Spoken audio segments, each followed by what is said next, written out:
안녕하십니까. 한국섬유소재연구원 이원경입니다. 본 세미나는 경기도에서 지원하는 섬유분화 유해물질 시험 분석 및 인증 지원 사업의 일환으로 지속가능한 섬유산업의 미래라는 주제 하에 2회에 걸쳐 진행하게 됩니다. 사회적 거리두기 존중 차원에서 온라인으로 만나 뵙게 되는 점 양해 부탁드립니다. 오늘은 섬유산업의 큰 이슈로 확대되고 있는 지속가능성의 최신 정보를 교류하는 자리로 지속가능한 섬유산업 발전과 기회라는 강연을 준비하였습니다. 본 강연을 맡아주실 PT시험연구원의 김유견 실장님을 소개해드립니다.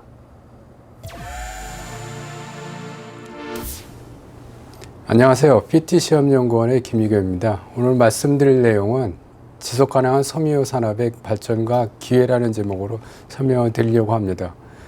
전반적인 섬유산업, 패션산업의 지금 지속가능성이 굉장히 가장 뜨거운 이슈로 전해지고 있고요. 이에 대해서 섬유산업이 준비해야 될 내용들, 그리고 그 새로운 변화를 통해서 얻게 될 기회에 대해서 좀 설명을 드리려고 합니다.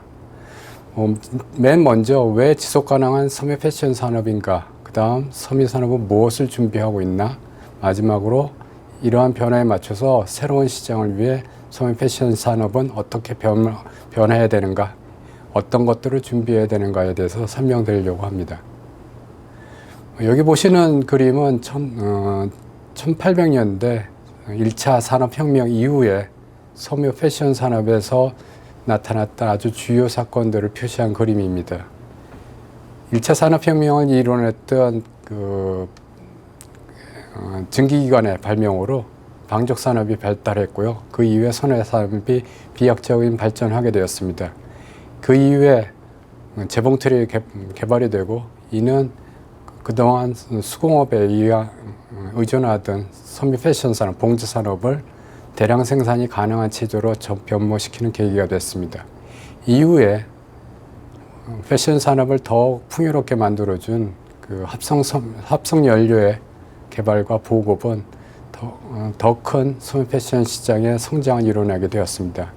이후에 합성 섬유의 소재로서 대표될 수 있는 나일론이나 폴리에스터와 같은 소재들이 개발됨으로써 오늘날 같은 거대한 섬유 패션 산업을 이루게 계기가 되었습니다. 이러한 혁신적인 발전을 바탕으로 1960년대, 70년대를 거치면서 우리가 익히 알고 있는 대형 패션 브랜드들이 나타나기 시작합니다. 이 대형 브랜드들을 통해서 많은 옷들이 생산되고 품질 좋고 값싼 대량의 제품들이 소비자들한테 전달되기 시작합니다. 이 과정을 통해서 우리가 익숙해진 패스트 패션 산업이 출현했고, 이 결과로서 섬유산업이 성장하고, 그 다음에 대량 생산에 의한 기업과 산업이 동반 성장했고, 또한 인구 증가에 따라 패스트 산업도 더욱 큰 발전을 이루게 되었습니다. 그렇지만 이러한 패스트 패션 산업의 발전의 그 이면에는 어페럴 산업을 성장시킨 것과 그 다음에 대량 소비를 일으켜낸 그 주역으로서, 한편으로는 대량 생산을 통한 과잉 공급, 그를 통한 과잉 생산, 과잉 소비를 이루어지는 의도치 않은 악영향을 낳는 결과도 가져왔습니다. 이러한 현상들을 지금 보시는 그래프를 통해서도 확인하실 수 있습니다. GDP의 증가와 함께 의류 생산은 비례하여 증가하였습니다. 그와 반대로 의류 생산량은, 절대 생산량은 증가하는 데 비해서 신규 의류를 착용하는 횟수, 평균 착용 횟수는 그 생산량에 반비례하여 평균 착용 횟수는 줄어드는 아이러니를 보여주고 있습니다. 즉, 많이 생산되지만은 생산되는 옷들을 적극적으로 소비자들이 활용하지 않고 짧은 기간 내에 소비하고 버린다는 사실을 통계를 통해서 보여주고 있습니다. 이는 단기 소모가 급증하고 생산 공급이 2배 이상 증가함에도 불구하고 그 생산량을 적절하게 소화하지 못하는 시장의 한계를 보여주고 있다고 얘기할 수 있겠습니다. 이러한 문제들은 패스트 산업의 결점으로 나타나고 있습니다. 즉, 짧게 입고 버리는 산업으로서 인식되기 시작했고요. 이러한 내용들은 유해 화학 물질의 다량 활용을 통해서 나타난 환경오염 문제, 그리고 대량 생산 과정에서 수반되는 환경오염, 그리고 많은 노동 인력이 투입됨으로써 발생하게 되는 의도치 않은 노동 환경 문제, 이러한 모든 문제를 통해서 수반되고 있는 지구 자원의 남용과 환경 파괴의 문제를 야기시키는 주범으로서 패스트 패션이 환경 오염의 주범으로서 일컫게 되는 계기가 되었습니다. 이러한 문제들 때문에 사실 패션 업계는 새로운 방향에서 이런 리스크, 위기 문제를 돌파하기 위한 시도를 시작합니다. 패션 산업의 가장 근간이 되는 산업은 섬유 산업입니다. 이 섬유 산업을 뒷받침하는 산업은 소재 산업이고, 이 소재, 섬유, 패션 산업이 연결됨으로써 비로소 패션 산업이 완성될 수 있는 구조를 가지고 있습니다. 우리가 익히 들어온 섬유, 패션 산업의 그 연결고리는 이러한 그 스트림 간의 협력에 바탕을 두고 있고요. 전 세계 텍스타일, 섬유 생산의 약 70%가 의류용 패션 산업에 소요되는 아주 중요한 동반자 관계에 있는 것입니다. 이러한 그 동반자 관계에 있는 그 섬유 패션 산업이 지금 변화를 하고 있습니다. 그 시장과 사회의 변화가 지금 나타나고 있고요. 그 다음에 이러한 생산 기술과 생산 기술의 한계와 여건의 변화를 통해서 보다 지속 가능한 방향의 패션 산업의 비즈니스가 이루어질 수 있도록 기업들은 그 리스크 매니지먼트를 강화하고 있습니다. 결국 그 패션 브랜드들의 지속 가능성 확보를 통한 그 기업의 생존 가능성을 높이기 위한 방안으로서 이러한 그 섬유 패션 산업의 그 리스크들을 관리하게 하는 차원에서 지금 지속 가능성이 진행되고 있다, 이렇게 보시면 될 것 같습니다. 이러한 내용들은 요즘 많이 일컬어지고 있는 ESG 경영을 통해서 그 구체적인 실천 방향이 제시되고 있습니다. 즉 환경, 사회, 그 다음에 거버넌스, 조직의 지배구조를 통해서 보다 투명성 있게 이러한 내용들이 기업의 경영 철학으로 받아들여지고 결국은 기업 자체가 지속 가능한 방향으로 존재할 수 있도록 하는 비즈니스 구조를 갖기 위한 그러한 노력이라고 생각이 됩니다. 이러한 그 ESG 그 정보 공개 정책은 지금 섬유 패션 산업뿐만 아니라 모든 산업계에 불어닥쳐 있는 아주 필수적인 사항으로 인식이 되고 있습니다. 이러한 내용들은 특히 재무 평가 관점에서 그 중요한 지표로서 활용이 되고 있고요. 이러한 내용들, 즉 환경, 사회, 거버넌스에 관련되어 있는 브랜드, 그 다음에 서플라이어들의 그 기업 활동에 대한 내용들이 공개되고, 그 다음에 그 공식적인 자료로서 소비자들과 시장에 제공되도록 지금 강제화되고 있는 단계에 이르고 있습니다. 우리나라에서도 지난 1월 달에 금융위원회, 금융감독원을 통해서 이 ESG 가이던스가 지시가 됐고요. 그 2025년 이후에는 일정 규모 이상의 기업들이 이런 기업 ESG 정보를 공개하도록, 의무 공개하도록 지금 계획을 발표한 바 있습니다. 30년 이후에는 전 코스피 상장 기업들이 모두 이 ESG 정보를 공개하도록 의무 공시하는 것을 단계적으로 지금 발표를 하는 상황이기 때문에 지속 가능성으로 우리가 대표되었던 내용이 ESG를 통해서 실천되고 그것들이 결과가 취합되고 그것이 다시 시장, 소비자들에게 전달될 수 있도록 하는 제도 장치가 마련되고 있는 상황입니다. 이러한 최근의 내용들, ESG와 관련되어 있는 최근의 내용들, 재무적인 관점에서 활동이 진행되고 있는 사례를 좀 말씀드리려고 합니다. 여기 보시는 거는 그 글로벌 브랜드들의 그 그린본드 발행에 관한 그린본드 발행의 사례입니다. 녹색 채권이라고 얘기하죠. 각 브랜드사들이 자사의 지속 가능성 확보를 위해서 녹색 경영을 위해서 필요한 자금을 그린 본드, 녹색 본드를 통해서 발행을 하고 있습니다. 아디다스사, VF사, 그 다음에 버버리사 등은 약 5억 유로에 달하는 그린 본드를 발행해서 지속 가능한 그 비즈니스 모델로 전환하기 위해서 그 자금 확보하는데 ESG 경영을 도입하였고요. 샤넬사인 경우에는 재생에너지 전환을 위해서 이러한 자사의 그린본드 채권 발행을 계획을 하고 성공적으로 본드 발행을 마친 것으로 알려져 있습니다. 이러한 노력들은 결국 기업들이 단순히 제품을 지속 가능한 제품을 팔고 마케팅 전략으로 활용하는 것이 아니라 실질적으로 자산 운영과 그 다음에 기업의 생존을 위해서 ESG 경영을 도입하고 그것을 통해서 결국은 지속 가능한 비즈니스 모델로 전환하기 위한 노력의 일환으로 진행이 되고 있다 이렇게 생각을 하시면 될 것 같습니다. 패션 기업들은 소매 패션 기업들은 지속 가능한 가능성 확보를 위해서 다양한 외부 변화에 지금 대응을 하고 있습니다. 사회적인 변화, 마켓의 변화, 구조적인 변화에 따라서 각 사업 단위에서 벌어지고 있는 각 비즈니스 방식을 변화시키려고 노력을 하고 있고요.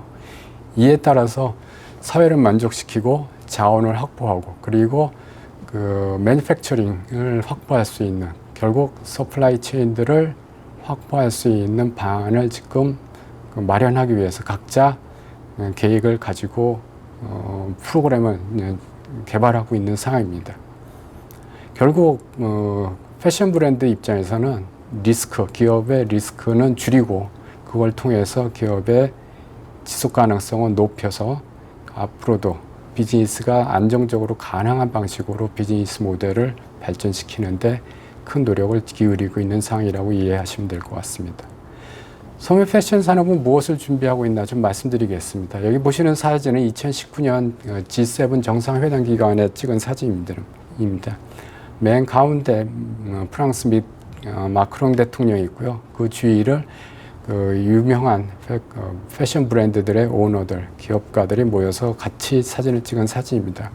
단지 모여서 사진을 찍은 것이 아니라 32개사 브랜드, 총 150여 개 브랜드 대표들이 모여서 서명을 했습니다.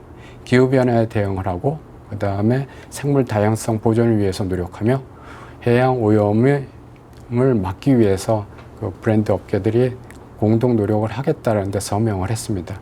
단지 서명에 그친 것이 아니라 실질적인 실천 사항도 발표를 했습니다. 2050년까지 넷제로 탄소 중립을 넘어서 넷제로를 이루기 위한 검증 프로그램을 만들어서 전체적인 제품에 반영시키도록 하기로 했고요. 그 다음에 생물 다양성을 확보하기 위한 노력, 그 다음에 마이크로 플라스틱이나 미세 섬유에 의해서 해양이 환경이 오염이 되는 것을 억제하기 위한 그런 억제 프로그램들을 마련하기로 함께 서명을 했습니다.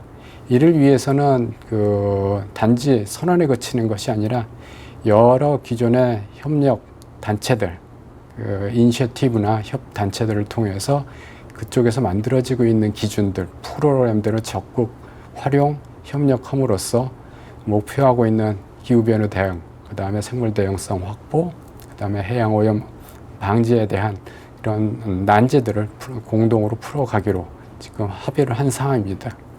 이러한 내용들은 UN 산하, UNFCCC에서도 기후변화 협약 내에서도 패션 업체들이 모여서 이산화탄소 억제, 온실가스 억제를 위한 방안, 프로그램들을 마련하고 있는 중이며 동시에 이러한 내용들은 보시는 바와 같이 현재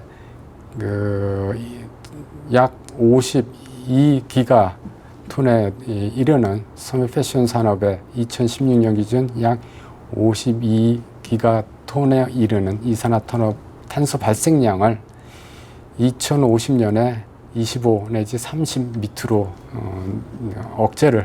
배출량을 감소시키고 궁극적으로는 이번 세기 중반 약 2050년을 목표로 했을 때 넷제로 그 섬유 패션 산업 전체를 통해서 온실가스 발생이 제로에 이르도록 하는 그 프로그램, 그다음 프로그램을 가지고 목표를 가지고 생산 방식을 바꾸고 그를 통해서 제품, 패션, 의류 제품들이 소비자 시장에게 전달될 수 있도록 하는 계획을 가지고 있습니다. 이러한 내용들은 앞서 말씀드린 두 협단체뿐만 아니라 텍스타일 익스체인지를 통해서 지난해 보다 좀 구체적인 계획이 발표되어 있습니다. 먼저 2030년까지 45% 이상의 온실가스 배출을 줄이는 것을 잠정적인 목표로 삼았고요. 여기에 다수의 글로벌 브랜드들이 참여하는 것으로 합의하였습니다. 이를 통해서 2030년까지 45%를 줄이고 2050년까지 다시 제로로 만들어가는 그 타임테이블을 지금 제시하고 있는 상황입니다. 따라서 향후 29년 내, 약 30년 내 2050년까지는 기존에 우리가 해왔던 섬유 패션에서 해왔던 방식들이 상당 부분 바뀔 가능성이 있습니다. 상당한 에너지를 사용하던 부분이 바뀌어져야 될 것이고요. 화석 연료를 통해서 에너지를 확보하던 부분도 바뀌어져야 됩니다. 필수적으로 사용돼야 되는 에너지 사용은 재생에너지로 바뀔 것이고요. 그 재생에너지의 사용은 최소화, 효율성을 최대한으로 확보해서 궁극적으로는 섬유 패션 산업이 이전과는 굉장히 다른 방식의 생산 기술과 공정을 통해서 패션 제품을 만들어내는 그 기술 개발이 이루어질 것으로 생각을 하고 있습니다. 이러한 시나리오들은 사실 지금 희귀인덱스를 통해서 브랜드들은 향후 완제품, 패션 제품에 이러한 내용들이 담겨 소비자들이 직접 확인할 수 있도록 하는 계획을 가지고 있습니다. 여기 보시는 바와 같이 희귀인덱스를 통해서 확인되어 있는 데이터들, 온실가스 배출량, 그 다음에 물 사용량, 에너지 사용량, 이런 부분들이 QR코드나 아니면 디지털화된 데이터를 통해서 직접 소비자들이 확인하고 제품을 선택할 때 기준이 될 수 있도록 정보를 제공하기 위한 그 시나리오를 갖고 지금 움직임을 준비하고 있습니다. 이 사항들이 사실은 시나리오에 그칠 것이 아니라 향후에 몇 년 내 실질적으로 여러분들이 그 시장에서 이러한 표시가 부착되어 있는 제품을 마주하시게 될 가능성도 매우 크다고 생각이 됩니다. 결국은 앞서 말씀드린 내용들은 향후에 발생될 수 있는 변화에 대한 그 원인, 그 다음에 그런 동인들에 대해서 좀 설명을 드렸습니다. 그럼 향후에 어떻게 변할 건지, 어떤 부분을 준비해야 될지 좀 설명을 드리려고 합니다.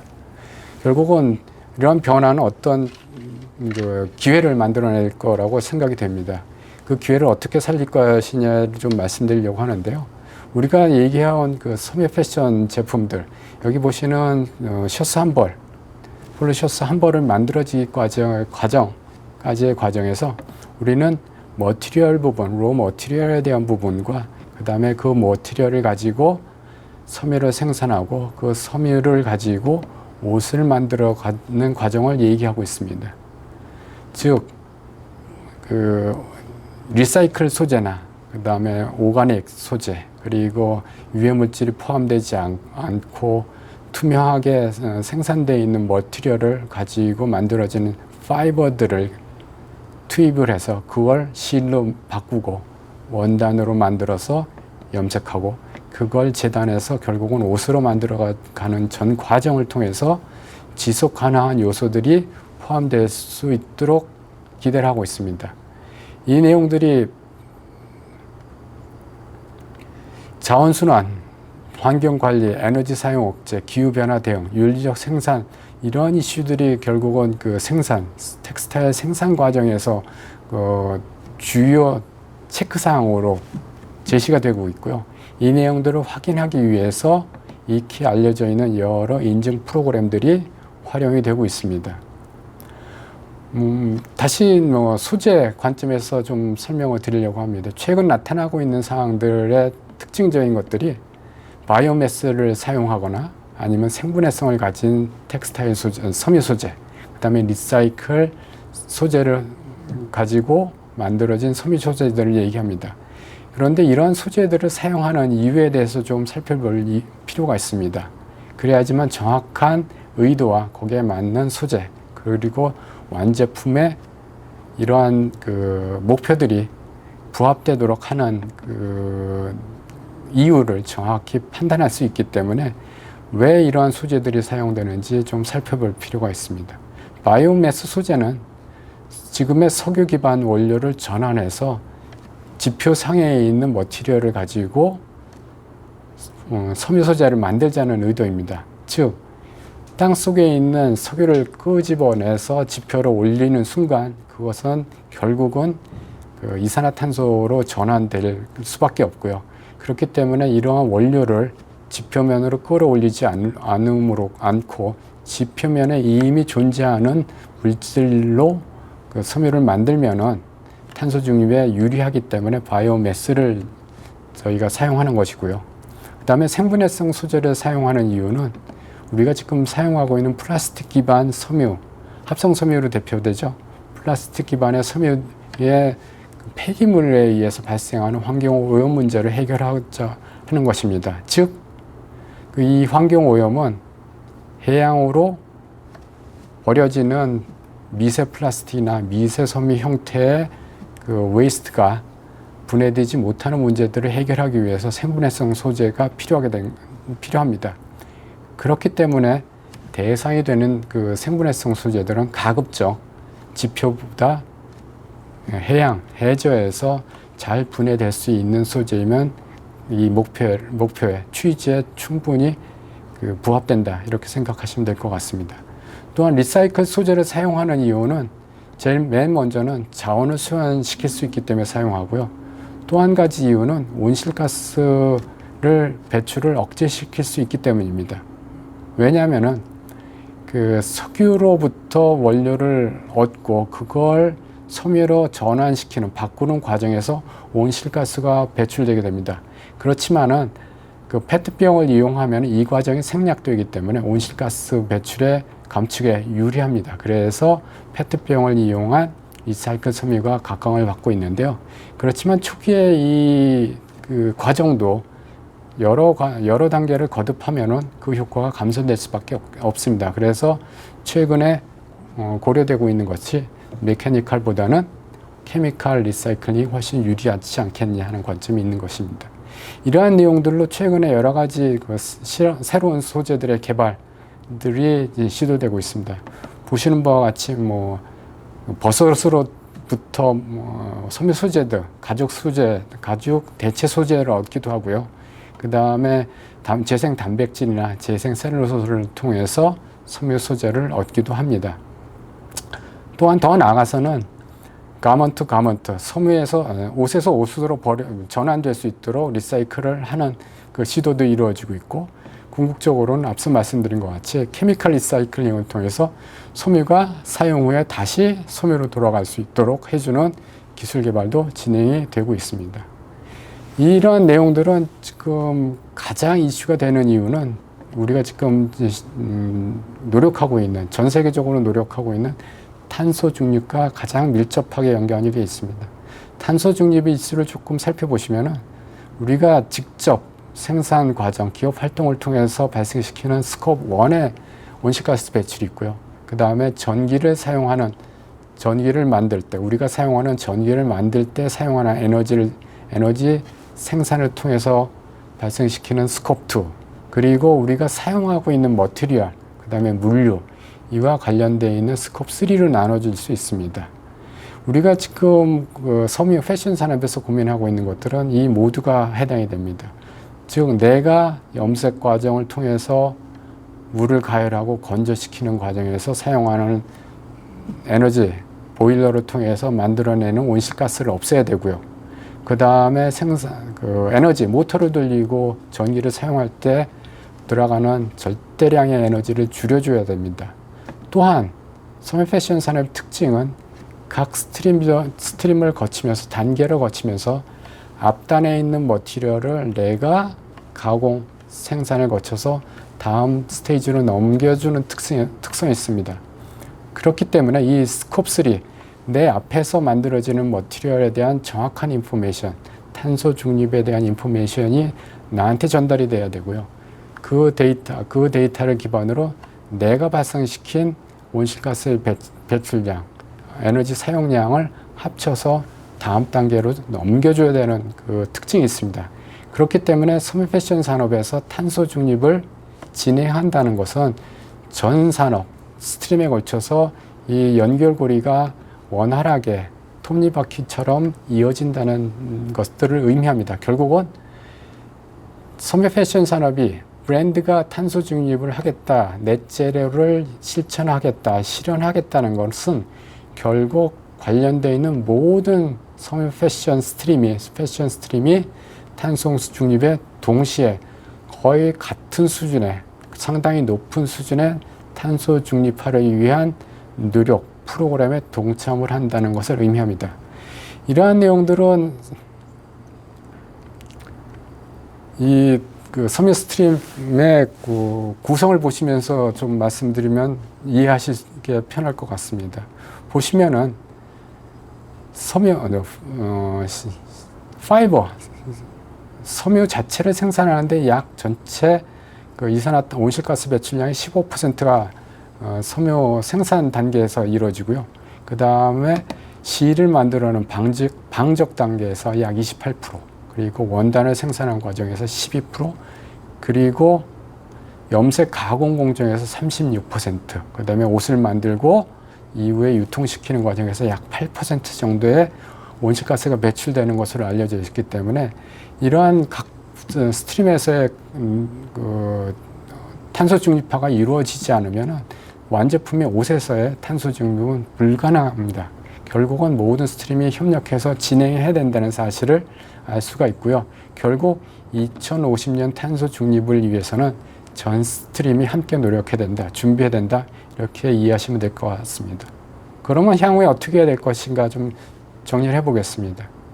앞서 말씀드린 대로 현재 파이버, 텍스타일, 클로딩, 리테일링에 이루어지는 전체 이 스트림이 사실은 친환경 공정으로 바뀌어야 됩니다.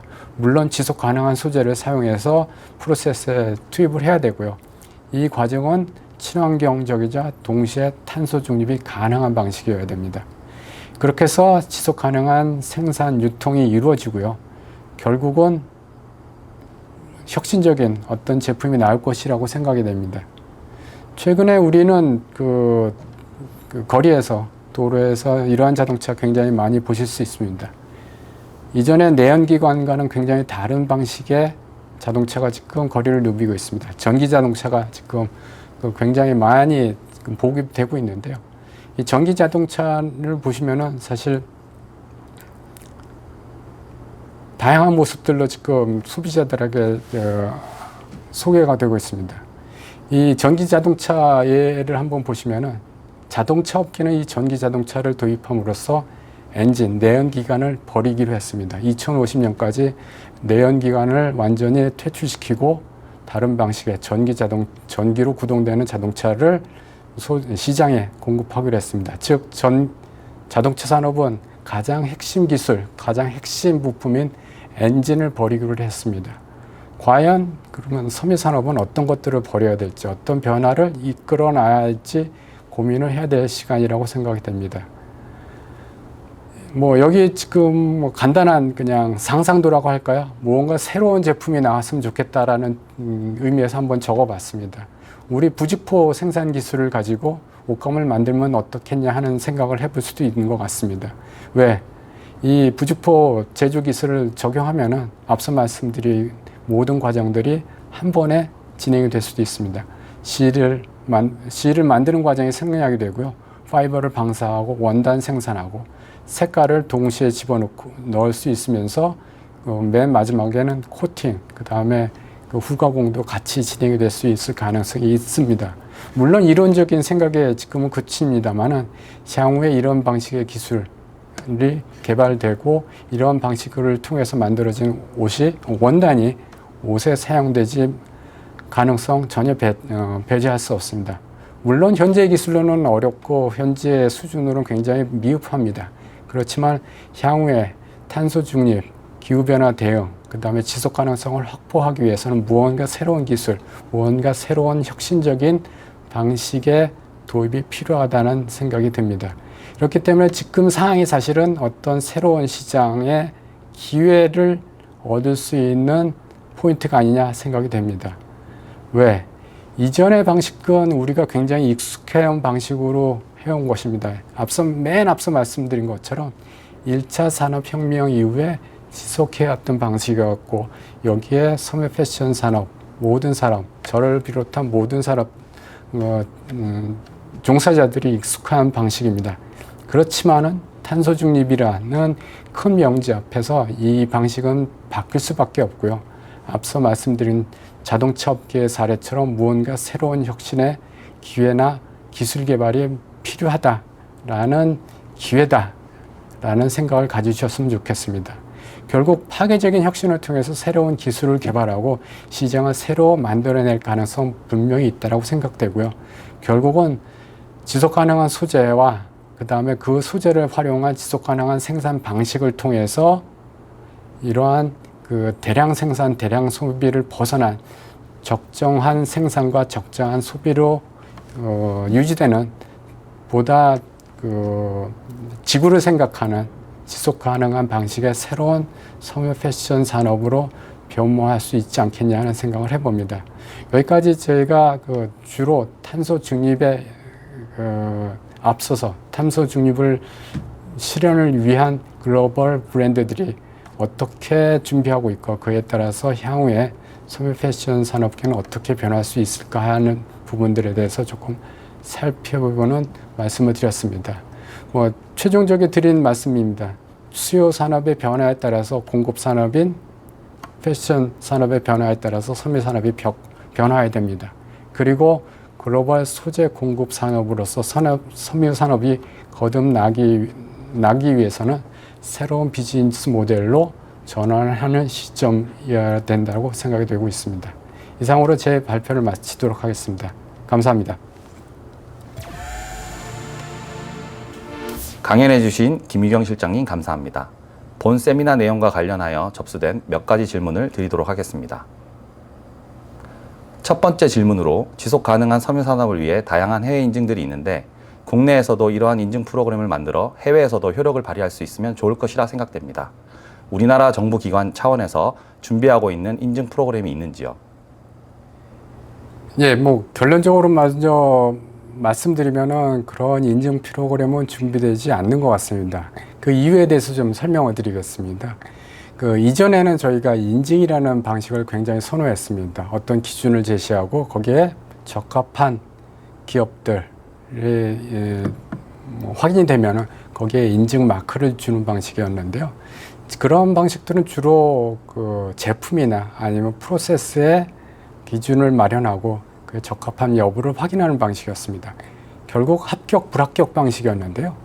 근데 지금 하고 있는 지속 가능성 관련되어 있는 이슈들은 사실은 어떤 절대적인 기준이 지금 제시되어 있지 않습니다. 목표, 내용들은 제시되어 있습니다만 지금 현 시점에서 도달해야 될 기준을 제시하지 않기 때문에 전체적인 이 프로그램이 이끌어가는 글로벌 브랜드들과 그 브랜드들이 모인 협단체, 이니셔티브에서 진행하는 방식은 각각의 참여자들이 각 개별적인 계획을 수립을 하고요. 그 수립된 계획에 따라서 해마다 진행되어 있는 정도를 스스로 평가해서 제시하는 방식이 되어 있습니다. 그 제시된 결과가 객관적으로 인정할 수 있는지 확인 가능한지를 검증하는 방식으로 되어 있기 때문에 사실 이런 프로세스의 방식은 환경 관리에서 주로 활용되고 있는 방식입니다. 즉 검증을 통한 방식이 선호되고 있기 때문에 기존의 인증을 활용한 방식은 조금 최근에는 그다지 선호되지 않는 방식입니다. 또 한 가지 각 국가별로 이런 프로그램들이 개발되는 게 굉장히 조금씩 이렇게 활발하지 않습니다.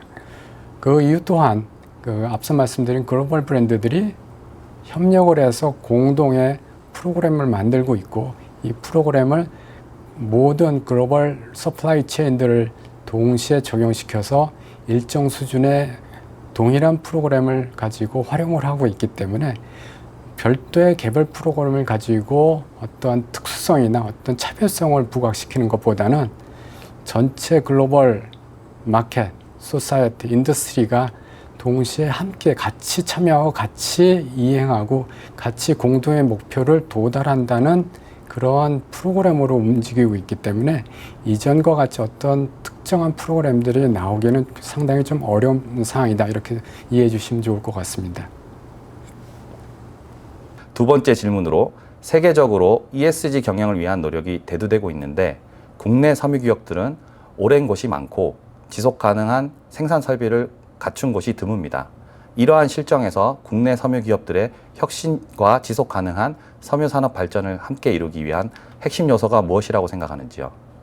예, 앞서 말씀드렸습니다만은 지속 가능한 프로그램, 지속 가능성 프로그램은 연도별이나 어떤 수준별로 절대적인 기준을 제시하지 않습니다. 도달해야 될 목표, 장기적인 목표, 그 다음에 지향하는 목표들은 제시하고 있습니다만은 단기적인 어떠한 지향점들을 요구하지는 않습니다. 예를 들어서 리사이클 소재를 30년까지 몇 %를 써야 된다는 그러한 세부적인 지역적인 프로그램들이 있습니다만은 궁극적으로 이 프로그램들이 수준이 100점 만점에 100점을 언제까지 도달해야 된다, 이런 식의 접근을 좀 지향을 하고 있습니다. 그렇기 때문에 각 브랜드들이 요구하는 것은 현 사항이 굉장히 다양하고 그 수준이 다르다는 것을 기본적 전제로 하고요. 그럼에도 불구하고 각 참여자들, 결국은 서플라이 체인들이죠. 매니팩처러들이 현재 수준에서 시도할 수 있는 것들을 최대한 시도하고 계획하고 스스로 이행할 수 있는 방향으로 프로그램들을 이끌어가도록 독려하고 있습니다. 그렇기 때문에 절대적인 기준에 비춰서 시설, 자금, 인력 이런 부분에 상당한 어려움을 분명히 겪고 계실 텐데, 그럼에도 불구하고 지금 차근차근 조금씩 준비하셔서 결국은 장기적인 목표에 도달할 수 있는, 체력을 키울 수 있는 그런 접근 방식이 좀 필요하다고 생각이 됩니다. 당장의 합격, 불합격을 요구하는 방식이 아니기 때문에 지금 하실 수 있는 내용들, 당장에 필요해서 접근 가능하신 부분, 또는 이미 하고 계신 부분들도 있습니다. 이런 부분들을 잘 정리하고 데이터화하고 정보화해서 브랜드들한테, 수요기업한테 전달할 수 있도록 준비하시는 것이 필요하다고 생각이 됩니다. 세 번째 질문으로 친환경 소재 및 공정 등으로 제품 생산 시 제품 가격이 증가할 것으로 예상되는데 환경적인 이점 외에 소비자 입장에서 어떠한 이점이 있는지요? 예, 친환경 소재를 사용하고 그다음에 그 소재를 적용한 친환경적인 지속 가능한 방식으로 생산된 제품은 가격이 올라갈 수밖에 없습니다.